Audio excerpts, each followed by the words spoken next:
Hello and welcome to my channel. My name is Noon, and in this crazy afternoon or whatever time frame that you are watching this video on, either morning, evening, nighttime, hello, okay? Welcome to my channel. I am going to be doing a movie review on Dracula, the Love Tale. And I don't know, I feel like it's the season of yearning, the season of wanting to just be loved. I mean, it is cold as fuck. It is winter time. Got on my lovely hoodie here. Hello, Jason. Yeah. No, this is Jason. I'm sorry. Damn, I was gonna say this is not Michael Myers. This is Jason, but yeah, it's always Halloween time where I'm at in my heart. And don't mind the bed. It's messy. It's messy. She's messy. But yeah, if you wanna just finish watching the review and what I think and my thoughts on it, you know, come listen. If you haven't seen the movie, cool. If you have, maybe we share the same opinions on it, you know, maybe we think the same way. So don't mind me with me and my smoothie here. And also I'm gonna be wanting to do a thing kind of like art of the day that I may have done. I did this. I haven't finished yet, but this is just the concept, and I just wanted to show you guys. Okay, well, back to the movie review. If you don't know who that is, that's from Dispatch. Now, this movie came out in 2025. I think I remember seeing the trailers on it. Not really sure. I don't watch cable. I just usually be on YouTube and shit like that. So if I see the trailer, I see the trailer. If not, whatever. Actually, no. I seen it on TikTok. I didn't know what I think I remember seeing a couple snippets or edits of it, especially about one scene in the movie particular that I will get into, where he's just like doing this gesture a lot. And I'm just like, why? He's Dracula. Why would he need that? Anyway, but I digress. I've seen it on TikTok and I was like, should I give this a try? I don't know. I love vampire stuff. I love everything about vampires, also zombies too as well, but vampires will always have my heart. Always. They will always have my heart. So I'm like, I need something to watch. What can I watch? And if you haven't seen Interview with the Vampire, the TV show, of course you can see the movie too as well. But if you haven't seen the TV show, girl, please watch it, because I have some people that I can talk to about it, but I literally, like, in my head think about that show way too fucking much. Not like too crazy, but I just love looking at like the community on TikTok, and just how many fan edits they done. People are just naturally blessed knowing how to do fan edits, and then like recommending like music from it too as well, because I definitely got a few songs from fan edits with any community that I'm interested in. It's just like, if it's good, it's good. I mean, what are you gonna do about it? It's just good. And honestly, I think fan edits are the new movie trailers, like dead ass. They need to hire somebody to do that. Anyway, but yeah, so finally watched it. I was like, fuck it, I'm not gonna be on the game. I'll watch a movie. I need to watch a movie. I haven't watched a movie in a long time. And I think this movie also came around a time where like Nosferatu came out as well, which I haven't seen that yet, but if you guys like this, just let me know. I can do a movie review. Now with Dracula, the Love Tale, sorry, the movie definitely starts out like passionate. It's kind of like enter like a playful, not necessarily sex scene, but like very much like, oh, I want you. Like literally, I feel like this is the season of yearning. Like we need more movies where they yearn, like the man yearns to want to be with his partner of any gender. Like I need to see that more, because I just love looking at love, and that, you know, that's me. But anyway, it starts kind of like two lovers, you know, seem to be really like true in love. And I was thinking to myself, like, okay, we'll see. Basically how it goes, basically. And then it goes to another scene to where they're messing around food, which I ain't gonna lie, that kind of pisses me off, because like, I get you're in love. I get it. But you're fucking up food. You're at a dinner table, you're fucking up food, and you're just like, I get like a little, you know, thing on the nose, but you're literally fucking over food, and it's like all over your face now. That's just me, but you know, not too serious. I wrote in my notes, I'm like, why? Just please eat the food. Please, just eat the food. The next scene that his guards come, and you know, they're still messing around, they're still fucking around, you know, and he has to go. Well, the guards come in, you know, they have to get him so they can go prepare for a fight.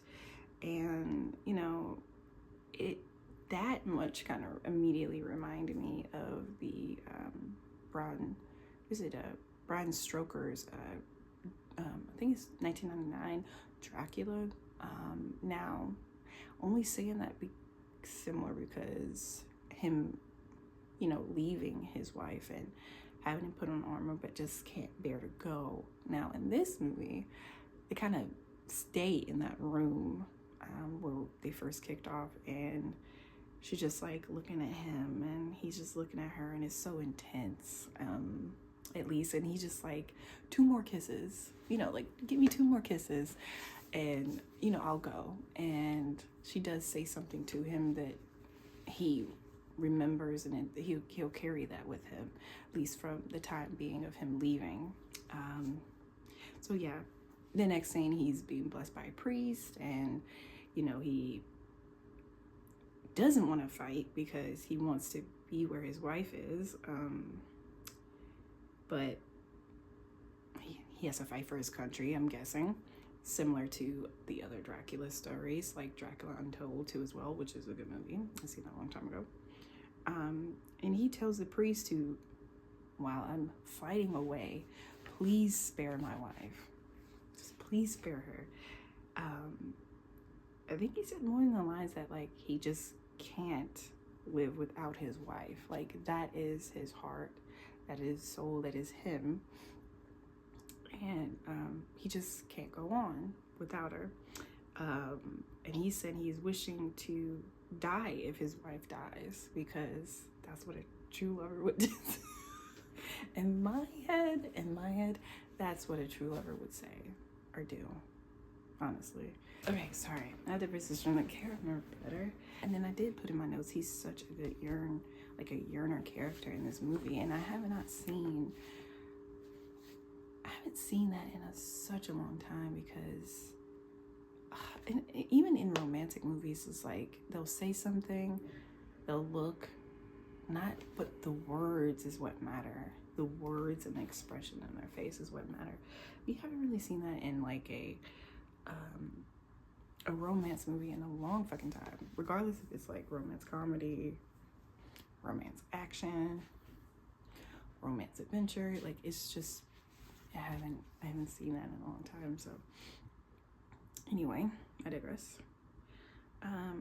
You know, and then he goes into the battle in the forest, and so does the princess afterwards. So apparently she gets dressed to go on a ride, I guess, and in that ride of the horse, she has her guards here. For some fucking reason, they don't see a sniper in the fucking tree, which I'm calling him a sniper. They don't see a damn sniper in a tree while they're going forward. The sniper is in a tree and they're looking at him. They don't see him, and the sniper shoots like towards, I think, the guard, and then the princess like scurries away. And while Dracula is also in battle, which is, I believe, is still in the similar forest that they're in, so he goes to battle with his men. They show that scene, and then everyone put on their helmet. Now, I did put in my notes here, this Dracula has the most fucking unique helmet I ever fucking seen. It is so goddamn cool. It's a dragon, for crying out loud, with its teeth. So like dragon horns here, it's all silver, of course, and the teeth. So like when he pulls it down, you see the teeth like going closed, and like the dragon is closing his mouth, and you don't see the bottom part of the teeth too as well. So you see the front. I thought that was so cool, but I just had to add that. Like, what the fuck? Anyway, goes back to Dracula himself, and one of his guards say, hey, the princess is escaping. She's fleeing somewhere. And he was like, Dracula was like, fuck this battle. I'm gonna save my wife. Bye. He goes and he leaves. He finds his wife. Luckily, he's not that far away, so you know, him scurrying up to her. There were 2 enemy soldiers, or however you say it, guards. That's where she is, and he fights them. And in the midst of him killing one, he's seen another enemy soldier that was coming towards his wife. What he did was threw his long sword and to hit the guard. Now, luckily, it did hit the enemy guard, but at the same time, the enemy soldier was right next to, well, standing right in front of his wife, and sadly, his wife got struck too as well. Now, this is totally different from any other Dracula that I've seen, at least with this story so far. So, you know, bonus points of that. Also, I want to say, pause.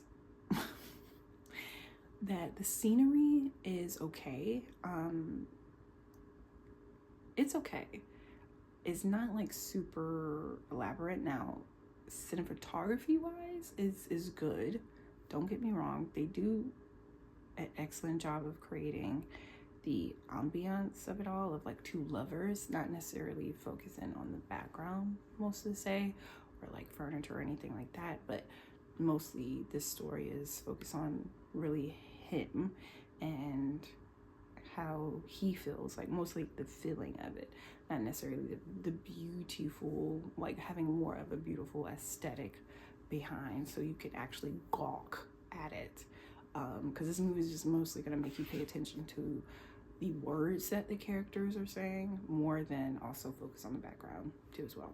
So like any real lover do, he screams, he runs to her and tries to hold her before she dies. And I'm not going to lie, I didn't get like emotional necessarily, because I felt like, at least in that part, it was, to get to that part was a tad bit rushed. So I didn't really get emotional when I seen his wife like go down or die, really. I don't know, just, you know, just letting you know, maybe you'll feel different.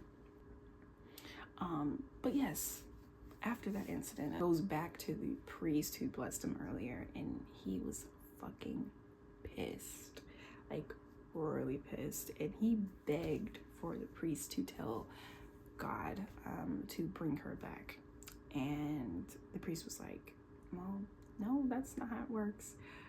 And you know, he did not like that. Baby boy did not like that. He killed the priest. And he, of course, you know, famously, what Dracula does in his stories and also comic book stories, he cursed God and, well, his religion and what he believes in. He cursed God and basically you know, in that movie, his God responded and, you know, cursed him back. So,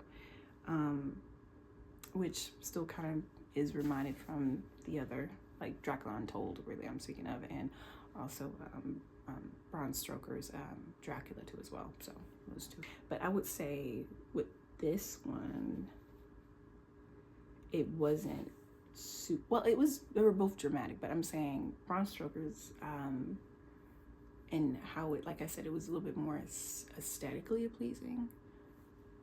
You know what I mean?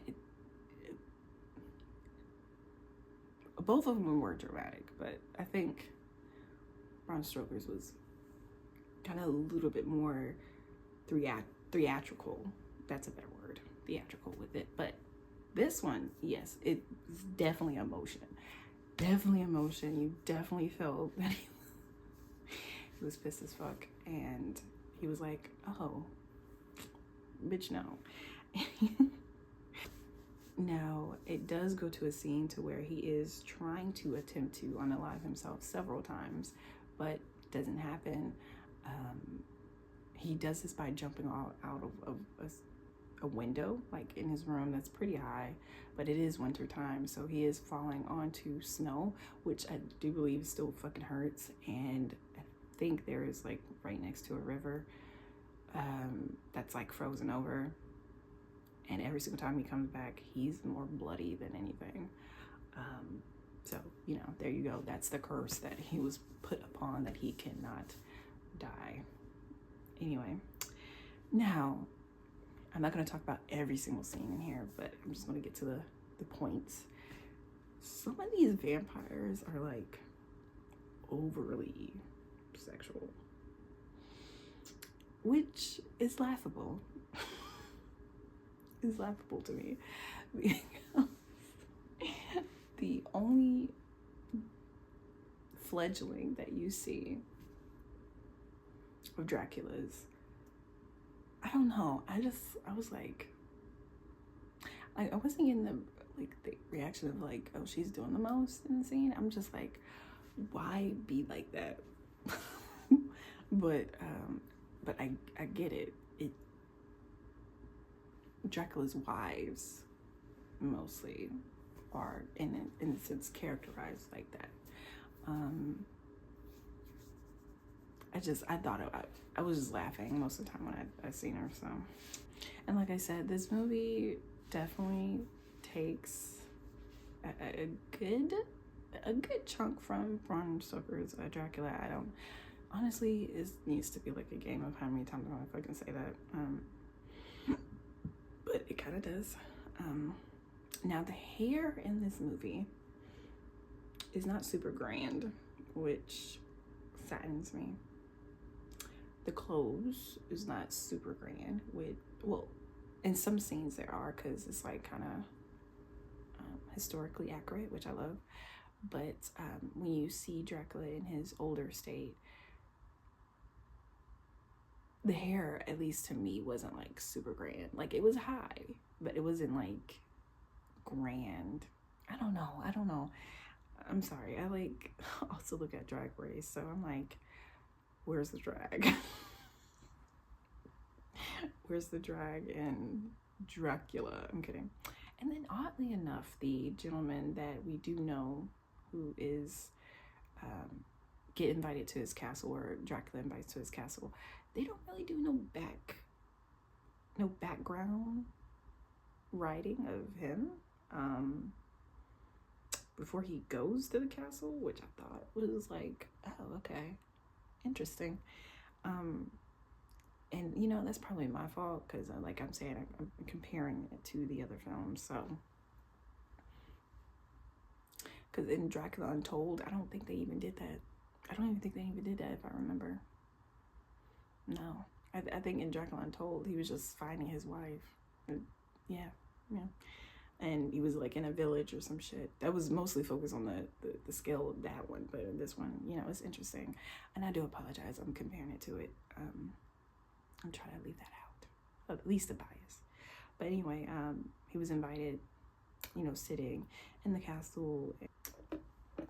Dracula shows him to his room, and then for some odd fucking reason, just like any weird human in a movie, decides to, ooh, let's go sneak around his castle. Let's go look around his castle to see what's in it.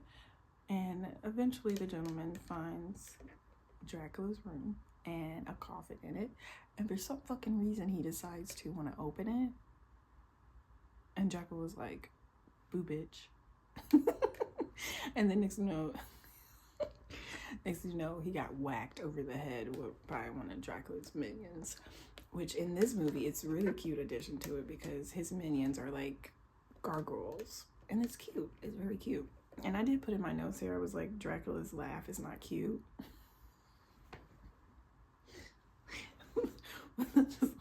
That's just me. I'm just being funny. The gentleman was like, wait. At least can you do me a favor and tell me your story? Like, who are you? And that's when we get into the storytelling of Dracula a little bit more and, you know, his life and shit like that. And that's also how we found out that he's 400 years old. Now, based on the other scenes that shows up in the film, there is one line that Dracula says, which I had to write down because I was just like, I love love. He says, living without love is the worst disease of all. And I'm just like, that's such a good line. That's such a good line. Living without love is the worst disease of all. Ooh. It's such a good, and I had to say, I was like, he is a real lover man. Okay, he's like in a couple other scenes, he literally sleeps on top of his partner's grave for too much because he just couldn't bear it, god damn it.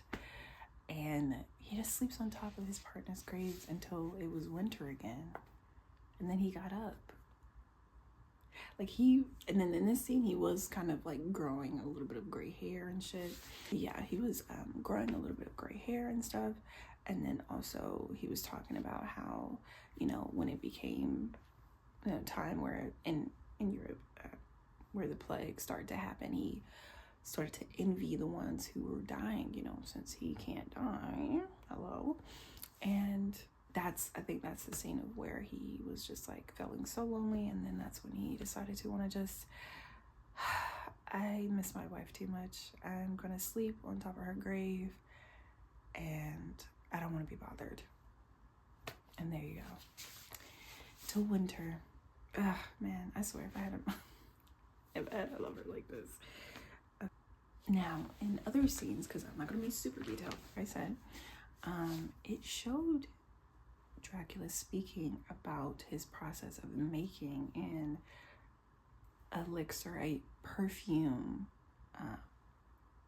not magical, but it is magical at the same fucking time, to allure his wife's reincarnation to him, which I'm just like, his late wife, sorry, because he is a widow, his late wife reincarnation to him. And I'm just like, oh man, I'm just thinking like, he's such a lover boy. I love it. Like a real one, not Drake, like an actual real man who loves women and he wants to be with his one true fucking love. Anyway, basically, when he makes it finally, the perfume's like crack. Okay, the perfume is crack. You can't tell me. It probably smells like fucking crack. That's probably the first time people had crack, but in a fragrance. Okay, because as soon as he, you know, him and his nails. I wish my nails was better. Sorry. Ooh.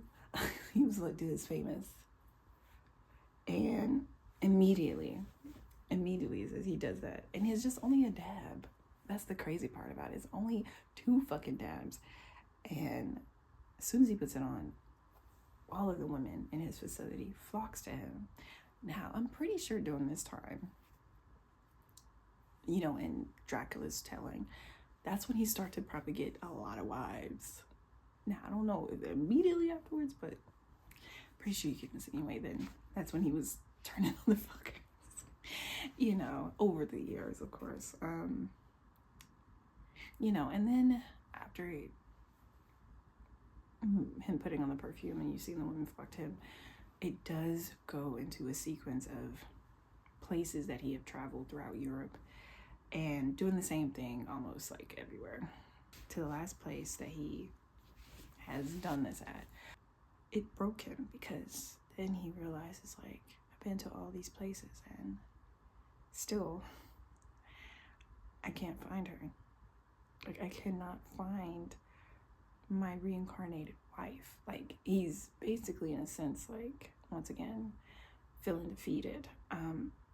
And he broke. He really did break. And that's when you kind of see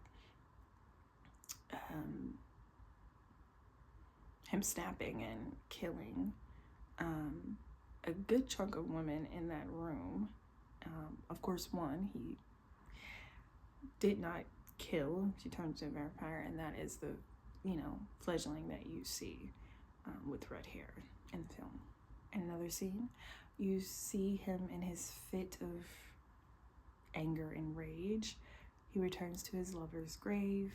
He punches a hole in the grave, and then also punches a hole in the coffin that her body once lied.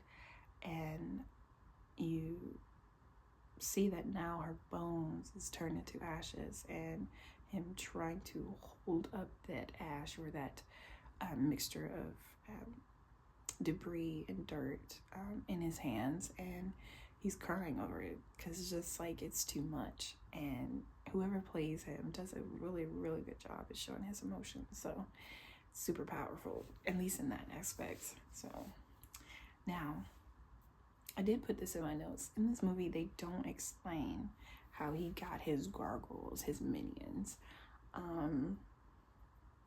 They don't explain that. They don't really show how they came into fruition. I don't know, maybe as soon as he turned into a vampire, then they appeared. I have no idea, so they didn't talk about it. Now, time lapse goes by, and it shows stacks of riches that he accumulated over the years. And him just sitting in the dinner table, just, you know, like this, while everything around him is just like moving fast and shit like that. So yeah, so in this movie, I do see that the gentleman that does come over to his estate, his castle, he did not know at that time, at least, that his wife, the gentleman's wife, was his wife reincarnated, until Dracula see the necklace on the gentleman's neck, and snatches it from him. I forget how or why, but then he opens it, and then he sees immediately, that's my wife. And then that's just like one of his, I said it right here, one of his minions snatched his chain. Like, bitch, you know, very hood terms. Snatched that nigga chain, okay? And shows it to Dracula, and he sees the frame in there. He kind of goes on to the, will start to prepare to go on the prows to find her.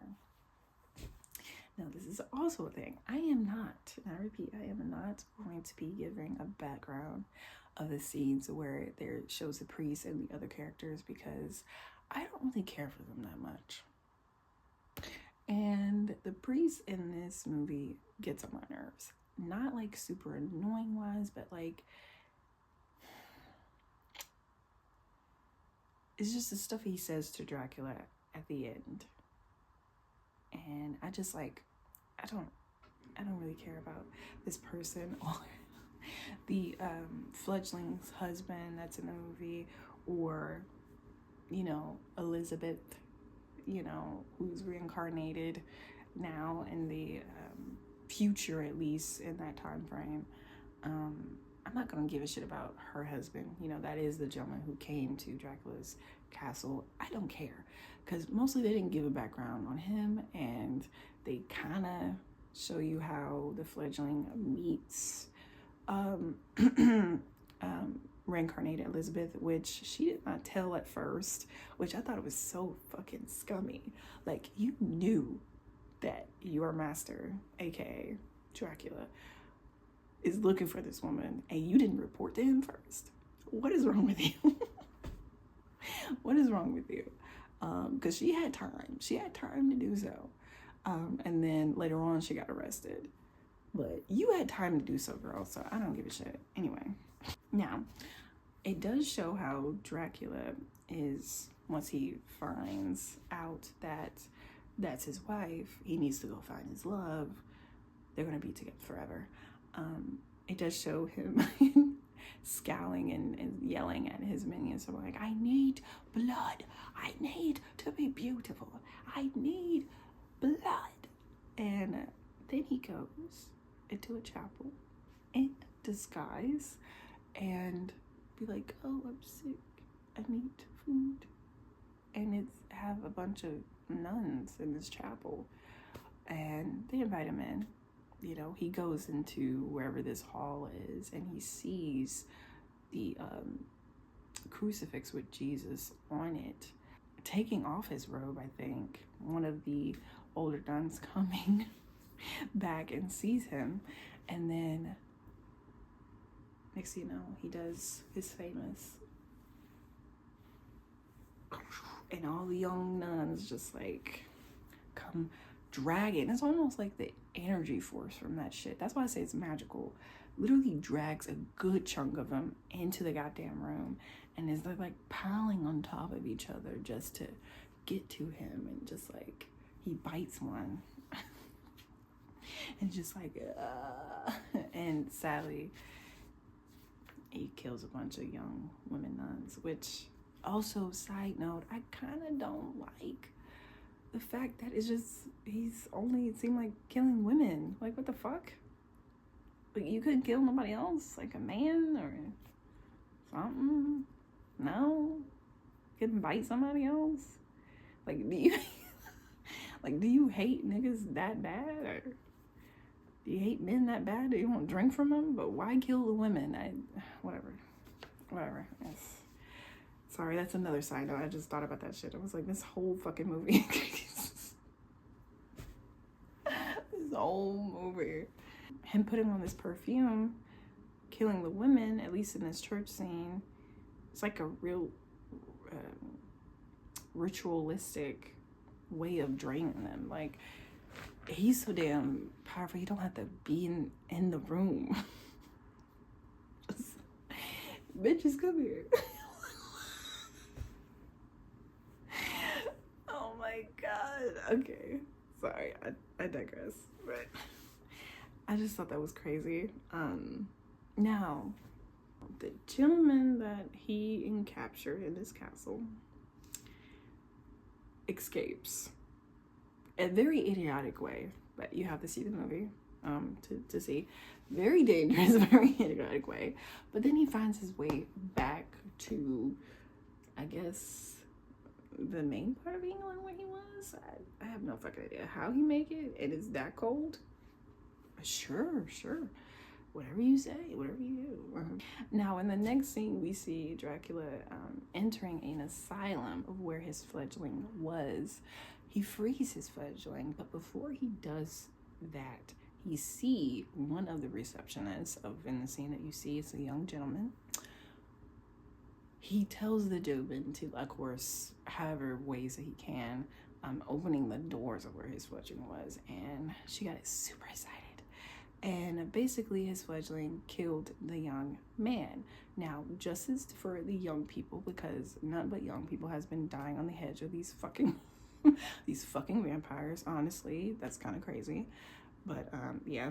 And I did put it in here, like, Dracula with the swaggiest shit just put on his perfume on his neck, and immediately you see him enter where the fledgling was. I keep saying it's swaggy because this is iconic. Like, this is iconic anyway. We finally see that the one fledgling that he has is a good wing woman, because this is the scene where she gets his Elizabeth, the reincarnation of Elizabeth, to go out with her, go to this like festival carnival thing, and be like, hey, I got someone you have to meet. You have to meet him or whatever. She's a good wing woman, and they're just running around the fucking carnival festival thing, and then she does see Dracula, and she's like, yeah, this is my friend, and all that jazz. And of course, Miss Reincarnated Elizabeth is so like, oh, hello, how are you? And then him and his eyes, like the guy that plays Dracula, him and his eyes, he's so fucking focused.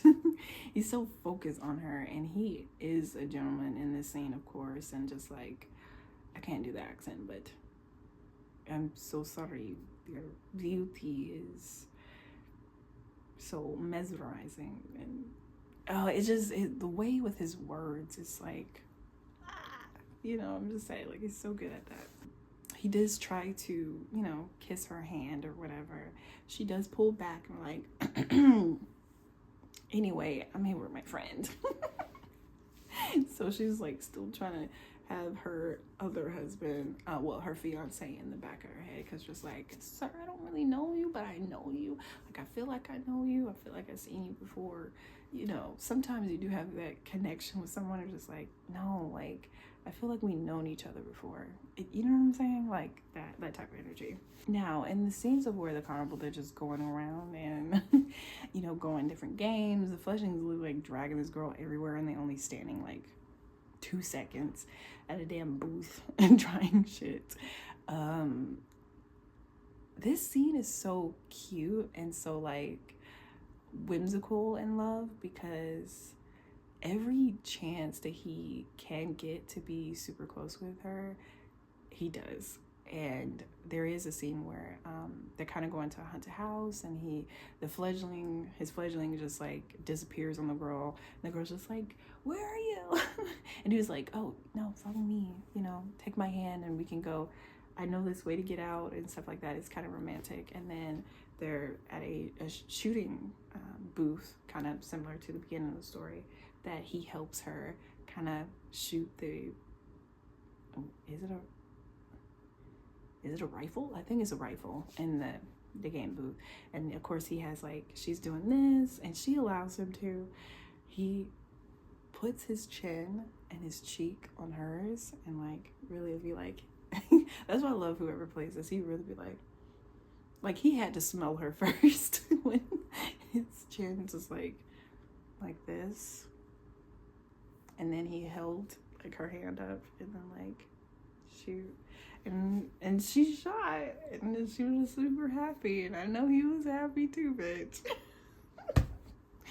It's so cute. Like, that really would have gotten me, and I'm like, who's my fiance? I have no idea. But they finally get done with the carnival, and they go back to, I believe, temporarily like Dracula's apartment / home. Is kind of gorgeous, and I'm not gonna lie, his fledgling, like, I'm gonna give her a praise. His fledgling, once again, is a good ass wing woman, and she's like, you know what, girl, I forgot, you asked for coffee or some cake or some bullshit, let me go get that. And then she leaves so they can be alone, and that's when Dracula kind of magically appears again. And then, you know, they start talking. He shows her, like, he asks her, hey, can I, like, show you something? She's like, oh, okay, sure. So they go into his room, I think, and he shows her the old music box that from the beginning of the movie you see. And he explains that he kept it all these years, and his widow would play this when she would want him, and he would go scurry and running to her so he can be next to her. And I'm just like,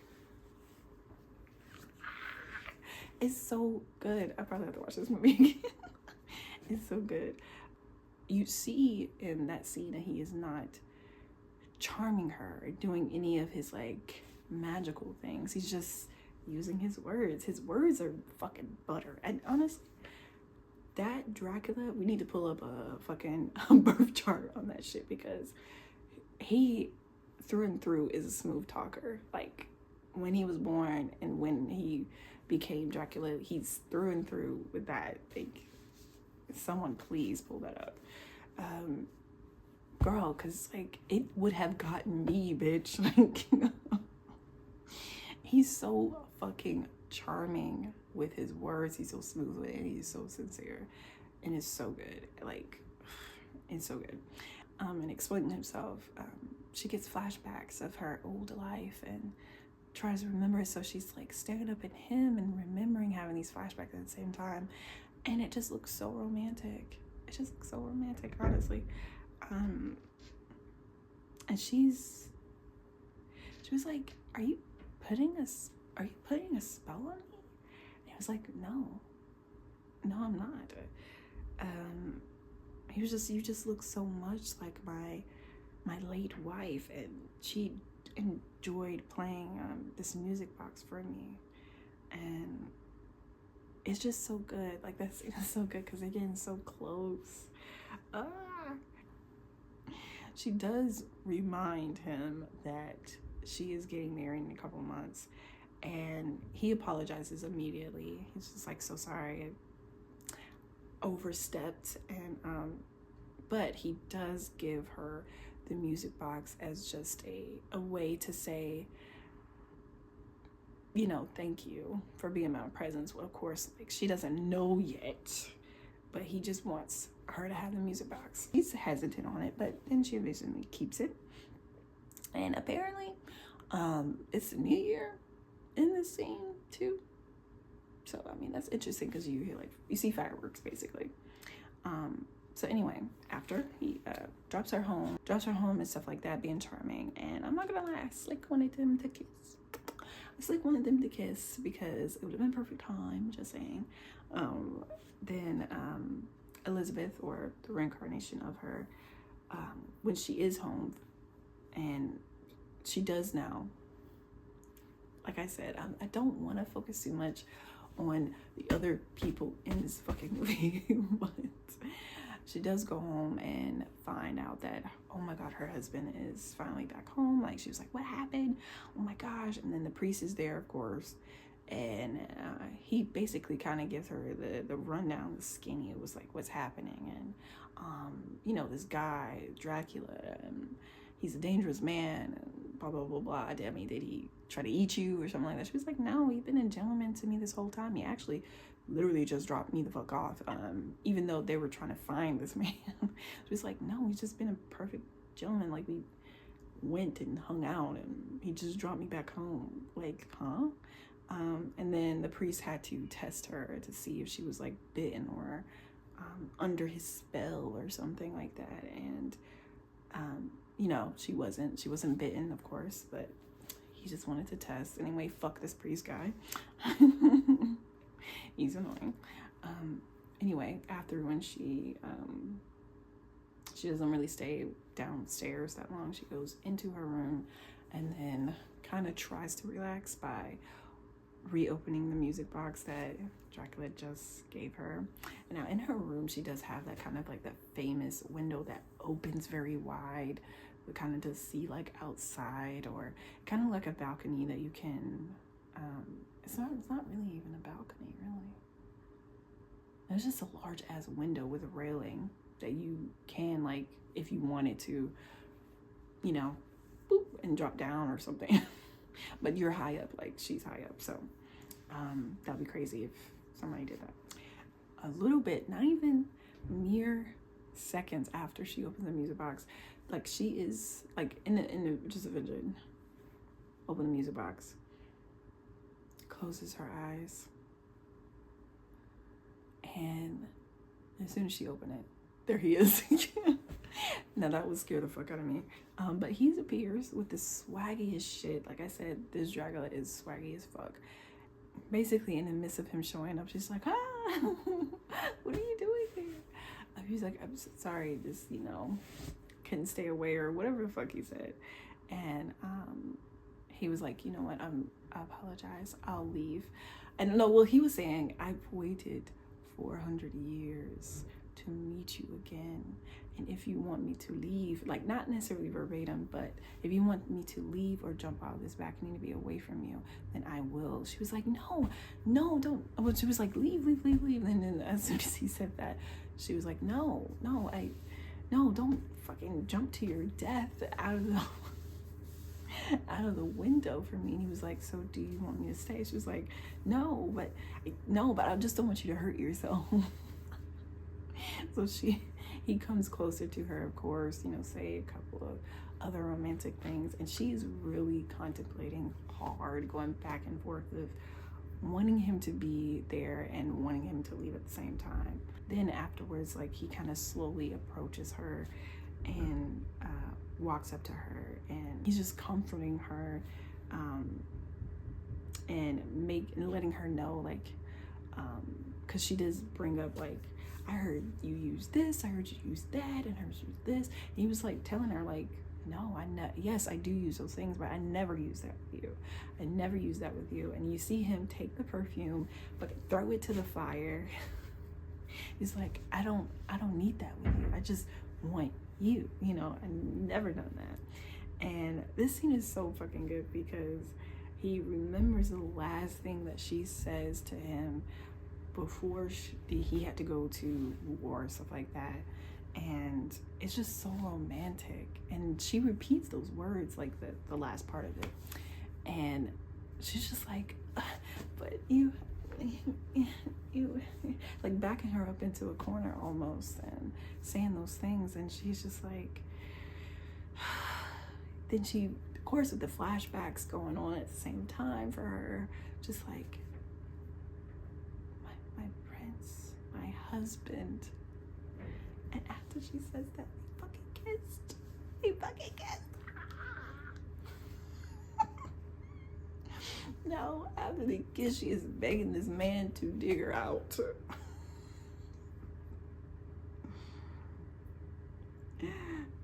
And then she also asks for him to turn her. And he's just like, I do love you, don't get me wrong, like, I love you, but he's thinking about it, but he just don't want to have her like him. So it sucks.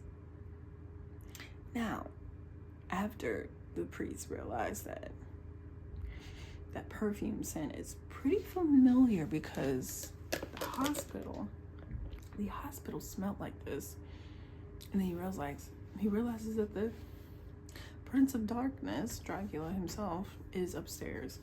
But when they get upstairs, him and his Elizabeth is gone. They go back to the castle. Now, also another side note, I did put in my notes, I'm saying, like, I do have a bone to pick with this movie because during the scene with the fledgling, the red hair, going back to, her husband, there was a scene where she was kind of being enraged that there were other people, like, entering her home, and because she was literally on the verge about to kill her husband, and it's supposed to have been like, like a rage scene, and her, like, kind of, how fast vampires lore is, they're supposed to be fast. That scene was so fucking ass. Like, what was that anger? What was that rage scene? And what was her doing the Naruto run like this? Like, literally, what was that? That part was ass. That part was so fucking ass, and I hated it. I hated it because she's supposed to be going towards them, like, with the plainest, normest fucking walk I ever seen. And it's supposed to be indicating that she's speeding up to them, but it seems so slowed. It seems so slowed. Dracula has his new found Elizabeth, his reincarnation of his wife, and they're going back to the castle. He pays his human servants, who also was helping as well, saying, hey man, I found my wife. I don't think I need your service anymore. I think we're good. I think we are good. You can go and live your life. And the human servant's like, you sure? You're like, yeah. And they leave. But the thing is, as soon as they leave the fucking counseling gates, the fucking boohoo brigade with the priests and people also shows up. How do you not see these people? I don't get it. Are y'all not looking like left and right? Y'all only looking forward? Y'all not see these people like getting a fucking men after the castle's gates? Because they go into the fucking thing before it closes onto them, and then it gets inside of the castle so fucking easily. I hated that. Anyway, in that sequence of them only Dracula and his wife getting only like a smidge of being together in their room, they were literally about to kiss and make out and shit like that, which they done a little bit, I think, if I remember. But then, you know, the guards being in there, next thing you know, fucking cannon goes straight into the goddamn room, and he's like, okay, stay here, don't leave. I'll be back, you know. And to be honest, that pisses me off, because like they just got there. Anyway, Dracula's minions, his gargoyle minions, are fucking down for him. They're ready to throw fucking punches, kick, smack motherfuckers in the face, like anything. They were beating the shit out of the enemy soldiers, just like showing up, because Dracula was just like, let's get it. And they were just punching the shit out of them and killing the people too. After a couple of fighting sequences going on, you see Dracula also slaying a bunch of them motherfuckers. Next thing you know, the priest just, that's why I don't like him. Dracula finds the priest in one of his mini rooms in his castle. He was going to kill the priest. He's like, oh, you're a priest? Blah, blah, blah. Oh, blah, blah, blah. And then the priest was just like, no, God is asking you to repent for your sins, and, you know, stuff like that, or some bullshit he said. I was like, bullshit, it's fucking bullshit. And Dracula was like, I haven't heard from him in years, and now he wished me to not die, but now he wants me to repent. Girl, it sucks to say that Dracula is very influenced when it comes to religion, because at least the one that he believed in still kind of, in a way, after speaking to his prince, priest, not prince, because I'm like, you're just immediately believing what he says, immediately. Okay, cool. And oh yes, sorry, that is the scene that he finds the priest in, is just where Dracula's coffin is in. And I think they're kind of stupid for this, because why would the priest and the other soldiers think, oh no, Dracula is going to be sleeping in his coffin, so let's just kill him, let's just use some guns to shoot his coffin off. Like, what? Why would he be in there if he knows and hears that you guys are using like firepower? Why would he still be asleep? Anyway, in my notes, I specifically say, I do not care about this priest character. This priest character is fucking using manipulating tactics on Dracula, talking about you need to repent and shit. I wish that he could have just fucking killed the character, but no, he doesn't. And that makes me mad, because why are you sparing this man? Anyway, then there's a scene of where Dracula does go back to check up on his wife, just to make sure she is alive, because, you know, the fear of her dying is more scary to him than anything. And the priest, it does show the priest kind of just walking down this long hallway and seeing the body of those soldiers trying to attempt to kill Dracula, and they didn't. Him just walking up with either a metal kind of stake, and also with a hammer in his hands, knocking on the door and saying, Dracula, please, you know, if you love her, you would release her, or if you love her, you would, you know, repent for your sins or some shit like that, or have God to forgive you of what's done. And she's just like, of course, a little bit before, asking him to turn her, like, please just do it so we can be together forever. Like, what are you talking about? And I kind of agree with her, because why do you go through all this trouble of 400 years of wanting and wishing and longing for this woman and not wanting to turn her? But I get it, you love her that much, you don't want her to be damned. You don't want her to be damned. And it does kind of suck that their love for each other lasted this long. At least his love lasted so long, to where he waited that long to see the reincarnation of her. And sadly, he doesn't turn her. Then Dracula decides to, like, wait, baby, just give me a second. Let me go talk to this priest. And honestly, I want to kill this priest, basically. He goes out the room, magically shuts the fucking door so she won't run after him. And they talk to the priest. And the priest, once again, using manipulative tactics, saying, listen, you love her, let her go. That type of bullshit. And Dracula does finally make up his mind. So was like, fine, kill me then. Kill me. He say, fine, kill me. Kill me before I change my fucking mind. Hurry up. And sadly, the fucking priest ended up stabbing him, and it pissed me the fuck off. You know, believing this stupid shit that he said, and I just don't know. You know, after he stabbed Dracula, he drops down to the ground outside of the door of the room that his wife was still in. She opens the door finally after hearing everything and drags him back into the room, drag him on the bed, and is literally fucking crying. And you do see Dracula kind of in his olden state now, like how he was before, and was like, she was like, my love. Basically had his hand on her face, was like, I love you too much. I love, is this strong for us? Or something similar to where their love is so strong that, you know, even, you know, God is upset with it, or something like that. In that sense, that, because that's how I kind of got that feeling, just them being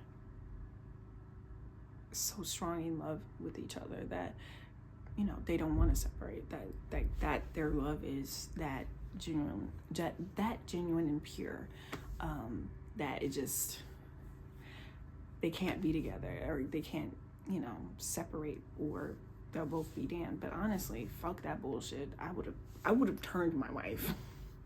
I'm looking for you this long, I would have turned you. You know what I'm saying?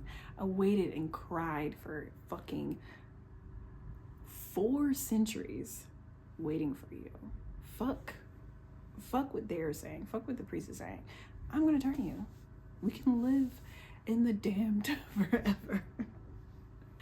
Then Dracula turns into dust, and she's still fucking crying. Now she's the one that's holding the ashes of him in her hand, crying, and magically enough, or suddenly, like, her fiance, the human guy, comes up to her and sees that she's crying in the room, and you're just like, Maria?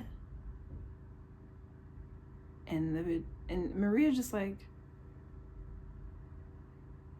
it goes back to crying. And he was just like, I'll see myself out. I'll see myself out. I'm like, okay, I'm glad you can take the fucking hint, because of course in the other Dracula, Bram Stoker's to be exact, the reincarnated wife does go back to the husband. She don't really want to have that Dracula's affection and hand in marriage, which is strange. Okay, whatever, I guess. But I like this movie because she wanted that man. She wanted to be with him. She didn't want to be with her stupid freaking fiance. But I get it. And Bram Stoker's Dracula, that's fucking Keanu Reeves. Like, yes, I'm gonna go back to my fiance, Keanu Reeves. Like, are you kidding me? That's Keanu Reeves. Yes, I'll go with that man. But in this film, who the fuck is my fiance? I want my Dracula. I want my Dracula. What are you talking about? Then, at the end of the scene, at the last part of the notes that I put in here, at least for me for this movie review, we fucking find out, which was a gag. We find out that the gargoyles, the minions of his, were fucking bald-headed children. Who would have known? And they were all boys, I think. They were all bald-headed boys. And that was kind of laughable. I'm not gonna lie. That was kind of laughable. How did you find these children? Who are these? And they're all bald-headed. Oh, okay. Anyway, they were bald-headed and children and gargoyles the whole fucking time. But yeah, that definitely gives it up for my movie review. But yeah, that is all from me. If you like the video, please give it a like, share, or whatever. Or subscribe if you want to. You do not have to. I'm not gonna beg for these things. I just do it for the love of the game, to be honest. And also, I just want to show that I need some fat stickers. They're very homemadey. They're not professional yet, but just want to show you guys that. If you want some, let me know. I'm literally selling them for like super cheap, so that's if you want to. But yeah, that being said, hopefully you guys have a good, crazy